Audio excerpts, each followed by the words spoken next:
Metta, or loving kindness, is an important quality. And I feel like I say that on a lot of my videos because there are a lot of important qualities to cultivate. But metta, or loving kindness, is kind of the foundational or first of the heart practices or Brahma Viharas in Buddhism.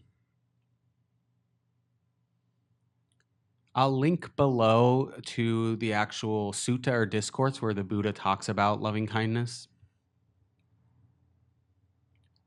But the idea with loving kindness is we wish for the well-being of others. We care for the happiness and well-being of ourselves and other beings.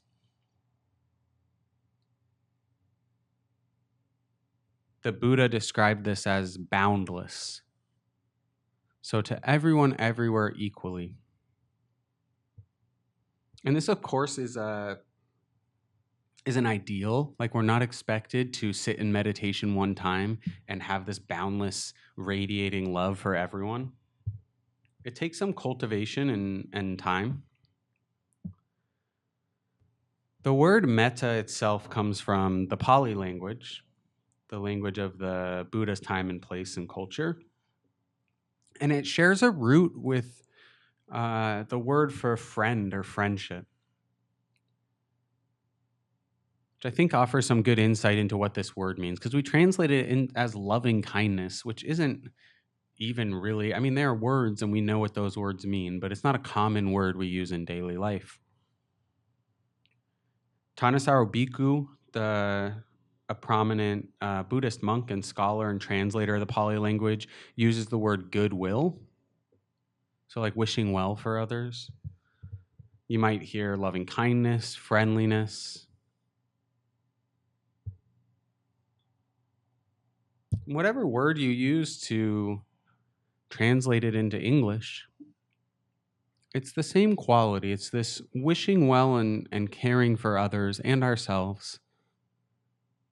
Not to control it or get attached to other people or our own joy, but just to kind of orient ourselves toward caring, away from kind of apathy or hatred or ill will. The term goodwill is quite literally the opposite of ill will. So metta is taught as a antidote to aversion. When we practice in this cultivation of metta, it's important to know that it's okay if you don't have an emotional experience. Sometimes I practice metta and I do have this like beautiful felt sense of loving kindness. And sometimes I practice and it's what it's called like a dry practice. There's no emotion behind it. It can feel kind of rote. And I think it's important to note that that's perfectly okay. It's not even something like, oh, at the beginning it'll feel like that. And it happens all along the path. The point isn't necessarily that we cultivate an emotional state or feeling. The point is that we orient ourselves toward caring for the well-being of others. Even when we don't feel anything, even when it feels rote, we are slowly kind of peeling back the layers of the heart and opening the heart. On that note, metta is not a feeling. Sometimes I think the translation of loving kindness with the word love in it can give the idea that it's some sort of like emotion or feeling. And although I think there can be an accompanying emotion or feeling, metta is neither of those. It's more of a affect or perspective, perhaps. I like to think of loving kindness as kind of putting on like some rose-tinted glasses. That suddenly we view the world with a little bit more kindness, a little bit more patience, a little bit more friendliness. And this can really have come up in two separate ways in my experience. One is it changes how we relate to others. So not just our loved ones or something, but it can change how we relate to difficult people. It can change how we relate to pets or animals, even kind of pests like bugs. It can change how we relate to politicians or celebrities or things we see on the news. There's this kind of lens of kindness or wishing well that comes more and more naturally. And this is really freeing. It's something that I didn't quite understand, or I think when I first started, I thought, oh, that's lovely. But as you cultivate metta, one of the things that happens is it's quite freeing.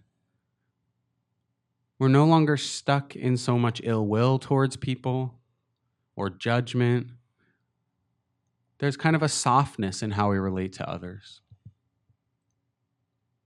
And then, of course, loving kindness can help with ourselves. We can learn to treat ourselves with a little bit more kindness or see ourselves with a little bit more kindness. We forgive ourselves more easily, or maybe don't judge ourselves as harshly. And I think it's indispensable when it comes to meditation practice. When we practice concentration or mindfulness, having this attitude or perspective or affect of metta keeps us from getting tense. It can keep us relaxed. It can keep us patient with our own minds and thoughts and experience. There's a gentleness, a tenderness that can be hard to cultivate with just mindfulness or insight practices. The loving kindness, bringing it into our insight practice, can really help us soften and help us see more clearly and understand more deeply. So I'll offer meditation with a link below. And I encourage you to make this a part of your practice. There are many teachers and practitioners who almost exclusively practice with loving kindness. Thanissaro Bhikkhu, the aforementioned monk scholar, he starts many of his sitting periods, insight, mindfulness, with a few minutes of loving kindness, because he teaches it's a great way to start the period of meditation with this friendliness and gentleness. So I encourage you to try the practice and see how you can incorporate it into your life on and off the cushion. Hi, I'm Matthew. I want to invite you to our Introduction to Mindfulness mini course. It's free, it's a week long, and it contains talks and meditation practices to help you understand exactly what mindfulness is and how you can get started on your path.